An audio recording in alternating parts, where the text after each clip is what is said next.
Hola chicos, buenas tardes. Hoy vamos a ver lo que es la ortografía acentual y literal, que tiene que ver mucho con lo que conversamos en la unidad anterior, que tenía que ver con el lenguaje connotativo y denotativo. Aquí lo esencial es cómo se escribe, porque muchas veces hay palabras que suenan igual, se escriben igual pero padecen de significados distintos. Así que les invito en este viaje para reconocer ese tipo de palabras y la relevancia que tiene la forma de acentuar y entonar la voz. Los objetivos que nos vamos a plantear como desafío para poder nosotros trabajar en esta área que tiene que ver con la ortografía acentual y literal será identificar primero la sílaba tónica en las palabras, que es la fuerza de mayor potencia de la voz. También vamos a identificar las palabras que llevan acento prosódico y ortográfico y aprender a aplicar un poco la tilde, que es importante para poder escribir y trascender. También vamos a clasificar las palabras de acuerdo con su sílaba tónica, o sea, en agudas, llanas, esdrújulas y sobresdrújulas. Vamos a reconocer el concepto del hiato, el diptongo y el triptongo. Y vamos a reconocer también la tipología de las vocales, porque es muy importante que ustedes reconozcan que las vocales no son solamente el sonido de A, E, I, O, U, sino que también tienen una categoría que les permite a ellas darnos un valor para las sílabas tónicas que se ocupan al momento de interaccionar, al momento de hablar.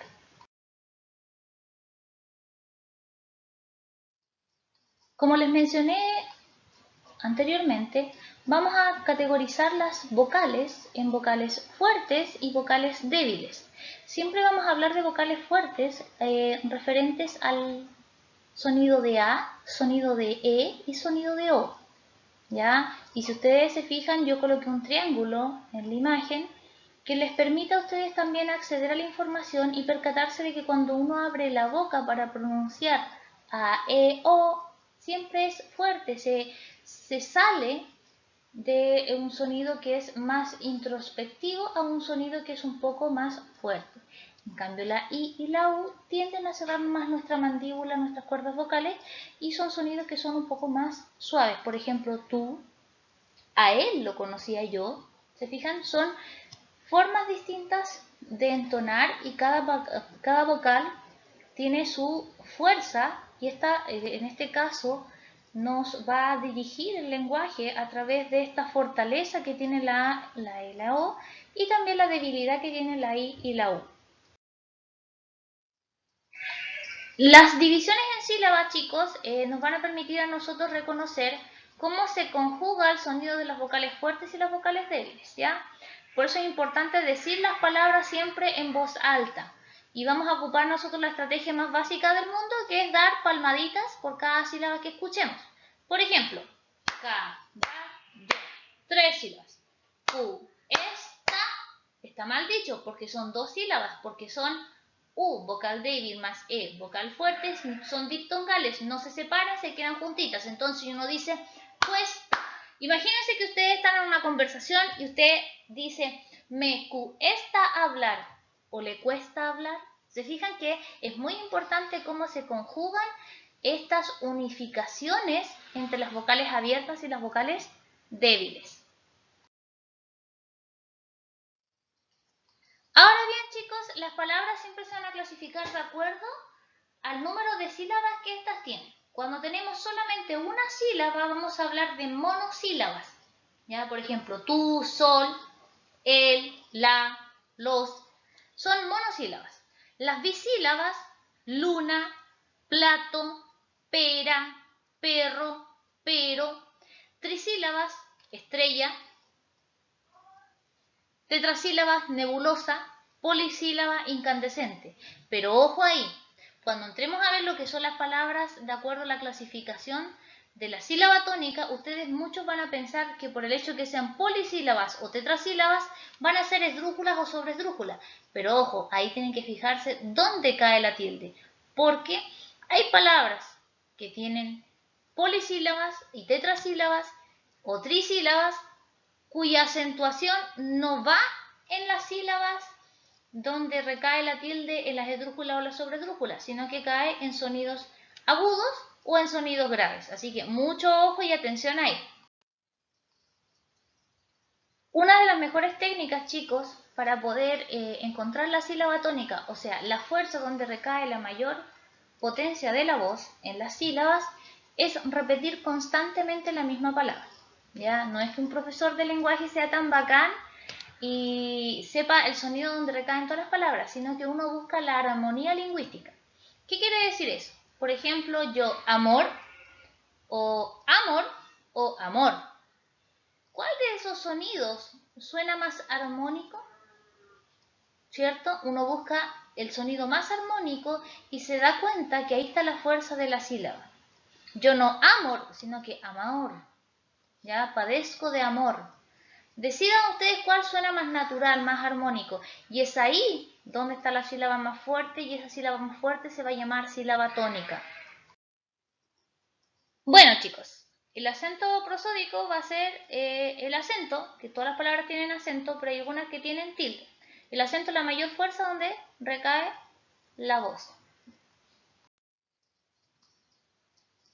Bien, chicos, el acento prosódico y la sílaba tónica tienen una conjugación bastante interesante. Por ejemplo, veamos la palabra plátano. ¿Ya? El plátano tiene 3 sílabas. De ellas, no es última sílaba, penúltima sílaba, ta, y antepenúltima, pla. ¿Dónde cargo yo la mayor fuerza de voz? En pla. Pero como la cargo en esa zona, en esa fuerza, esa palabra va a llevar tilde, porque la intensidad cae más encima de una vocal fuerte que es la A. Entonces, cualquier pronunciación que se realice fuera de contexto va a generar un cambio en lo que uno trata de interpretar. Por ende, es muy importante que cuando ustedes hablen no lo hagan rápido, sino que intenten hacerlo lo más pausado posible y que sean conscientes de la pronunciación para evitar errores en la interpretación del lenguaje.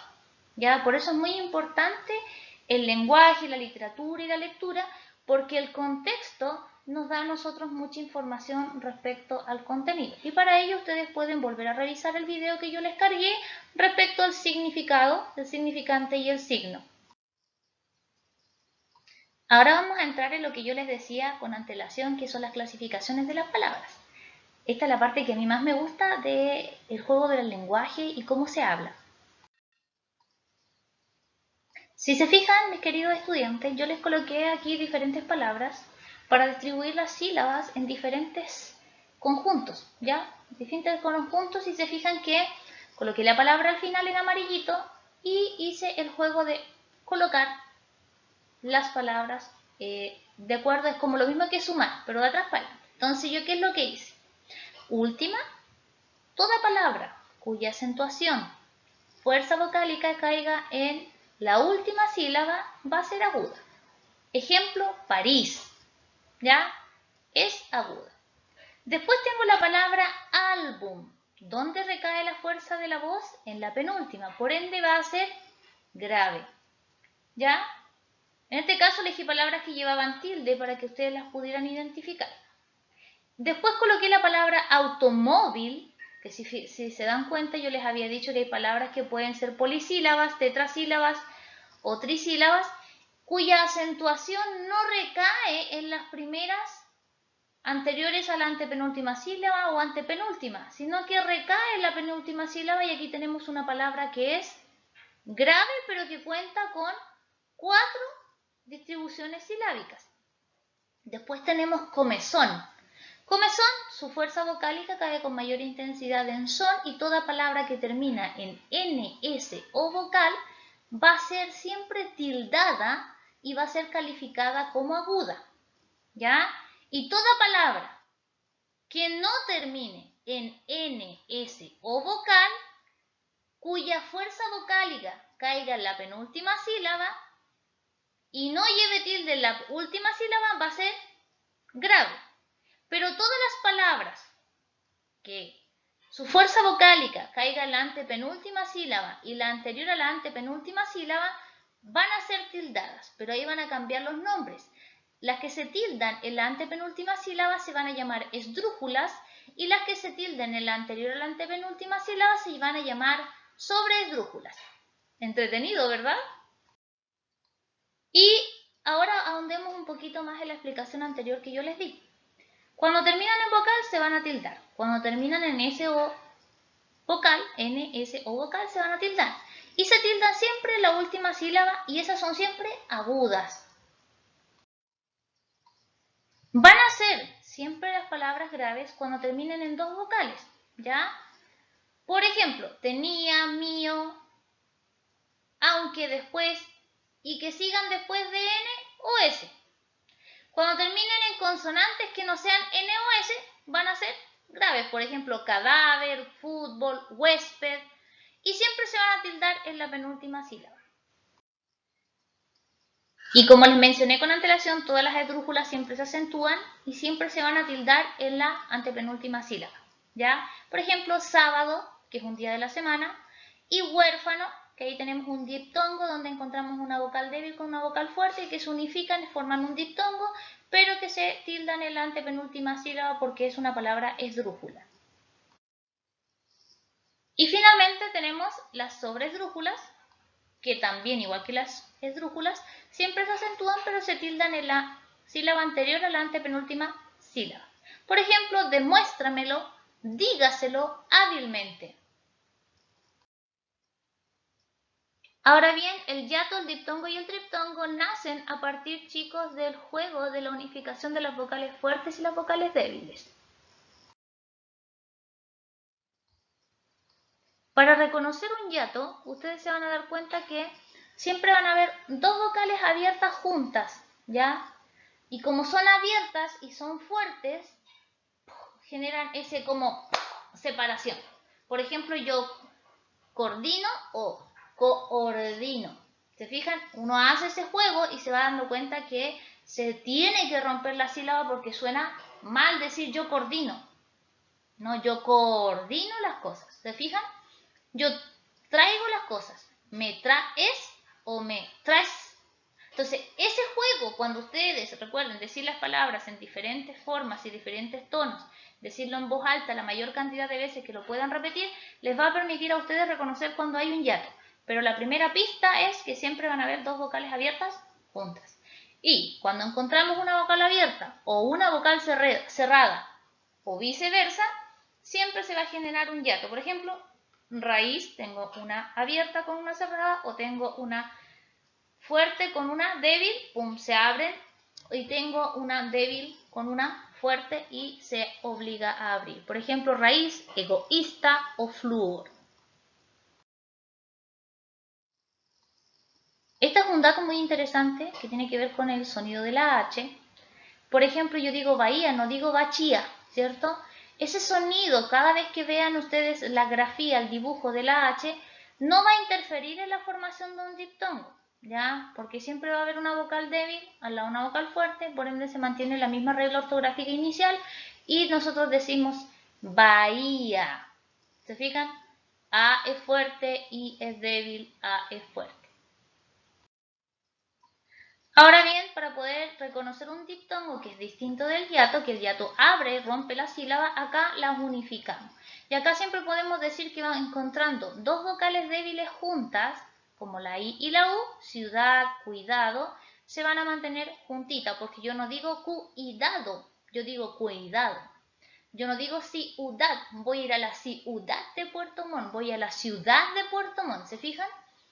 También pueden reconocerlo al encontrar una vocal fuerte más una vocal débil o viceversa. Por ejemplo, la A y la U, la E más la I, la O más la U. Calvicie, aire, siempre van a ser juntitas. Y eso es diptongo.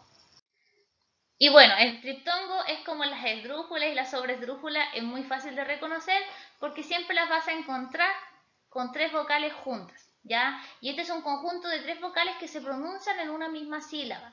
La vocal situada en el centro siempre ha de ser abierta, ¿ya? Esa es la mejor pista con que ustedes lo pueden identificar. A, E, O, y las que se encuentren en los laditos van a ser vocales cerradas como la I y la U. Por ejemplo, acariciáis, actuéis, ioides, oioideo. Cualquiera de ellas siempre van a estar acompañadas por esa conjugación. Y este ha sido el viaje por este conocimiento que tenía que ver exclusivamente con el uso de las palabras, las clasificaciones y cómo inciden los sonidos de las vocales fuertes y las vocales débiles en la conformación de las sílabas, en las entonaciones de las palabras, en cómo nacen las tildes, cómo todas las palabras tienen acento y sobre todas las cosas la riqueza de poder pronunciar de diferentes formas, pero dándole un significado contextual. Les agradezco por su atención y cualquier duda o consulta no olviden preguntarme a través de mi WhatsApp o mi correo electrónico o a través de nuestra página de Classroom. Que tengan una bella tarde.